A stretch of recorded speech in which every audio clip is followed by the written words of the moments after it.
It takes more than time in the gym to become a 4-time Mr. Olympia. I've dedicated my life to building a legacy that reaches beyond the competition stage. I want the next generation to be better than me. I'm 4-time Mr. Olympia Jay Cutler. This is how you train.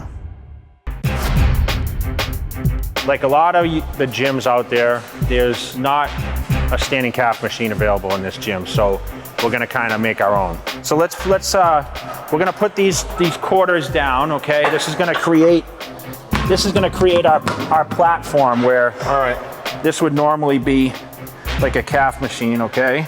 I'm gonna put these so your heels can kind of drop off, because remember, the contraction's very, very important, okay? The most common question that people ask me is, how do I get my calves big? And I try to tell everyone, you got to train them like every other body part. So I really, when I had my biggest calves of my career, I trained them once a week with every other body part. Okay. So I would pick a day, usually it was on chest day that I would do the calves, and I would do a couple different movements, maybe 3 sometimes, but mainly I would stick to, a standing calf raise and a seated calf raise most of the times. I try to stay with heavy weights on this. I know people say, oh, high reps, low reps. My common theory is you walk around in your calves all day. If I'm doing higher repetitions when I walk, why would I do that in the gym? So I try to do heavier weights and just full contraction, okay? So you're gonna see nice stretch, up, contract, okay?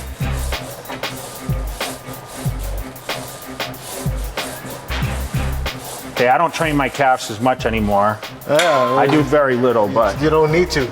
I don't want them to get too big, that's what I tell people. So you pause twice, 1, 2? I do it that way. That's just you do it the way that you... I'm gonna do it your way. Okay, try my way. I'm not gonna fight you. So sometimes you gotta just makeshift your own machines, and this is just as good as doing a regular calf raise, you know? Great. So same thing. That actually felt kind of good. But as you see, my momentum, I don't really take too much pause. A little slight bend to the knees is important with this exercise. Okay. Get this. Uh-oh. You gotta step it up. It's like when Balboa turns his hat around. Turns his hat around. It's about to go down. Now the socks come down. Socks come down. Every guy I know wants to walk around with big calves, and in the beginning I didn't have the best calves, so I usually wore more long pants than I did shorts.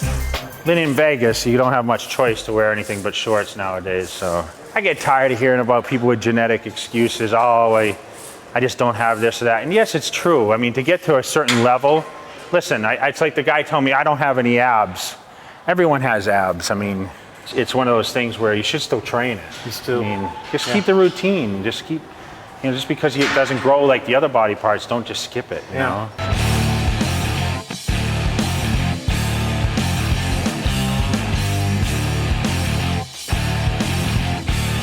Good, very simple. We're gonna knock out some seated calf raises, which is the 7th exercise, and of course the final exercise of our routine. So sometimes it's good to hold it at the top a little bit, really get that squeeze. I mean, count of 1. I don't really like holding it much longer than that. Okay, good. And what's nice about this, okay, is that you can give a little resistance here too on the way down, okay? Kind of like I did with the fly movement, which allows it to feel a little heavier than it actually is.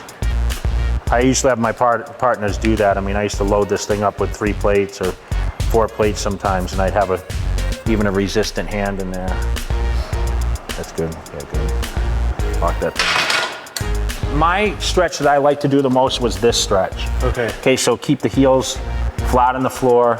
Really just try to get that stretch from the balls of your feet and back, okay, on your calves. You can feel it pulling your calves. Yeah, you can feel it pull mainly on the outside. So same thing, rest times is the same. 45 seconds. I'm not letting you get away with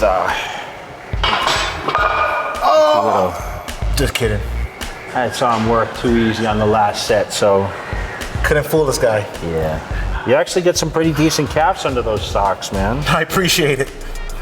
I've been walking my whole life. That's it. Come on. That's All right, cool. last set now. Come on, another 10 reps. Ready? Got it. 1, 2. Come on. That's it. Come on. One more rep. One more rep. Good. Good. So how's it feel? Hold on, let me get a second. All right, I'm good. So sometimes what I would like to do too, I mean, just to give a little mix in there, get my legs in here a little better. So you got to kind of go through the reps, okay? So if I'm going to do 10. Okay, so what I might do is I might do a rest pause. So I stop maybe 5 or 10 seconds. And then jump right back into it. Right back in, do another 6 reps.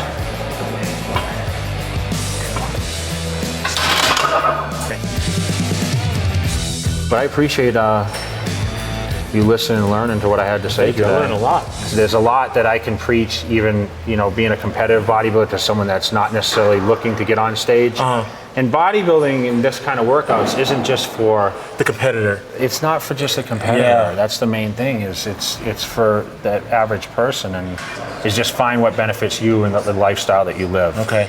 Yeah, that makes sense. So, Thanks, man. I appreciate it. all right, man. Fun. Till next time. Definitely till next time.